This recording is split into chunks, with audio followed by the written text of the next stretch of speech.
A showbiz journalist, Neil Shaw from West Yorkshire, who's been back home to make a documentary about the actress Jayne Mansfield. It's all about a week that the Hollywood star spent in Batley when she was performing at the Batley Variety Club back in 1967. Well, Neil's here along with Anne Montini, who appears in Neil's documentary. Thank you very much, both of you. Pleasure. For coming in. Great to meet you both. A fascinating story. Jayne Mansfield in Batley. Who'd have thought it? Well, I'll tell you how it came around, Wes. It was one of those funny things. I work for an American network news channel, and her daughter, Mariska Haggerty, is in a big TV show out there. And I was saying, your mother came to where I'm from, sort of thing, you know. And she went, oh, yeah. And everybody in the network said, what do you mean, she came here? And then I was speaking to my father, Alan Scott, and he said, oh, yeah, she came to Batley. Big event, that. Big event. And suddenly we went down to the library together and we found these things, and the story sort of unfolded in my mind, and I thought, first of all, like, whereas you think, what must she have thought, right, from Hollywood? And worse than that, not just coming to Batley, but on the documentary, we've unearthed these pictures and stuff. It's amazing things that people came forward from our contributors, where she actually turned up at a fete in Brighouse. And because somebody just asked her to. It's so incongruous. Just strange. And she's just pictured with about 20 people in this, and it would be like now, like the Murfield show, something like that.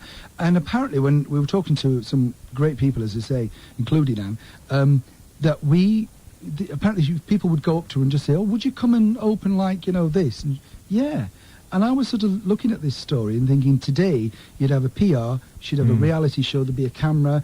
There's no actual documentary footage as such of her on stage in Batley at the Variety Club. So you think, why did nobody think to film that? Why was she not on, whether it be Calendar or, Look North? What happened to all of that? So I wonder what passed through. Did you find the answer to that question? Did. Apparently they considered her to be a little saucy, shall we say, for that period. And also, I guess, probably a little bit, maybe sort of past her prime. You've got to remember, the girl can't help it have been in 56, so you're talking 10 years down the line, and the people that we interviewed, like this one guy who played in her backing band, he'd be 21, and he said, well, wasn't really that impressed, I was just like, band-like, and I thought, if I'd have met a Hollywood, it's the equivalent now of Angelina Jolie doing a week at, I don't know, the Mecca Bingo or something. It's incredible to think. And I said, well, you must have been impressed. Well, not really. And Anne, how do you appear in the documentary? Well, I went to one of her shows that week, you see. Oh, really? You went to see it? I think Jayne was also known as the girl who never said no. To most things, anyway. So I've read, yes. So I've read. 5 kids, wasn't it? Yeah. Well, something like that. But it's not quite what I had in mind. But, no, if you did ask her to come and open your fete show, whatever, or would you pose on the bonnet of my car, she said yes. She was a great game girl. Well, why not? I wish more would do it now. And what was she like live? Live, she was gorgeous. We as teenagers, sort of really wanted, well, what we really wanted to know was her dressmaker. We really wanted those glamorous gowns. Where did she get them? You couldn't buy them. You never saw anything like that in Leeds, Bradford, anywhere, Batley. Certainly not in Batley. And so we thought, wow, the girl knows how to dress to impress. The gentlemen, at least. The ladies were not too thrilled. In fact, I actually saw a couple of ladies take out their gentlemen. We're going. We're leaving. Really? She's not sitting on your knee again. No. So that was Jayne. She just made herself so lovable, so glamorous, so gorgeous, and she performed. She wasn't the greatest singer in the world, but she got by, and they loved her for a whole week. She lived to 34. Yeah. And tragic end. And when I mentioned to Martin and Catherine on the breakfast show that I was doing this, they said, oh, she was decapitated, wasn't she? And I don't know. That's not true, no. What happened was, because by the point that she'd, that period in her life, she'd worn wigs really since 1960. And so what people thought was that terrible incident really was just her wig. But all the children were in the back seat, and they all survived, thankfully. The husband, Sam Brodie, or not the husband, but the boyfriend, Sam Brodie, and Jayne were both instantly killed.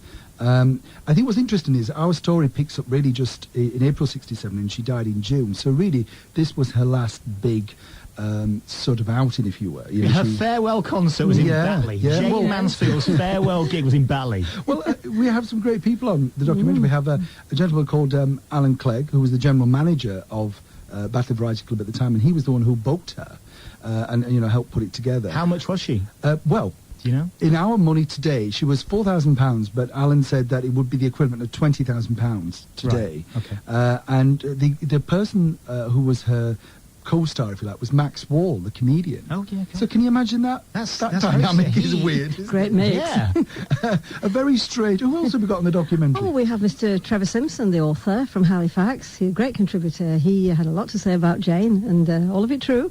And then we had Carl from Bradford, Les from Halifax, who worked with her. Because, you see, she did play Armley Jail. In Leeds. She played the jail as well? She played Yeah. Armley Jail. That's what I mean. She said no to nothing. God. Yeah. Imagine being an inmate. I mean, it would just drive Oh, you they crazy. really Well, loved apparently, this her. is a funny thing, right? Which apparently she turned up and it was a Sunday afternoon. She didn't get paid. She just said, "Oh, all right, I'll do it," you know. So she rocks up at this jail, and there was only about 4 wardens on. There was about 500 inmates, but Yeah. 4 wardens on. And apparently, she literally totted on. Wasn't known for wearing underwear, so couldn't sit on the piano, consequently. She knew what she was creating. She knew the value of that. The snappers would come along. But even that documentation, there's no pictures taken within the jail. So you come away and I don't want to big up my own doco, but I think, you know, if That's you why were you're there... here. All right, listen, we're out of time. We're out of right. time as well. I've tried to push as much back as possible. We're Don't going to worry. go. Just tell me where we can get this documentary. Right, it's called From Hollywood to Yorkshire, Jayne Mansfield, totally filmed in Yorkshire with all Yorkshire contributors, and it's available from Amazon and odeonentertainment.co.uk. What's it called again? From- Reaffirm it. Go on. Jayne Mansfield, From Hollywood to Yorkshire. From Hollywood to Yorkshire, Jayne Mansfield, the DVD available now online. Neil, thank you so much for coming in. Showbiz writer Neil Sean, Anne Montini, writer and broadcaster from Bradford. Both of you, thank you so Pleasure. much. Go and Great get the pleasure. DVD on Jayne Mansfield.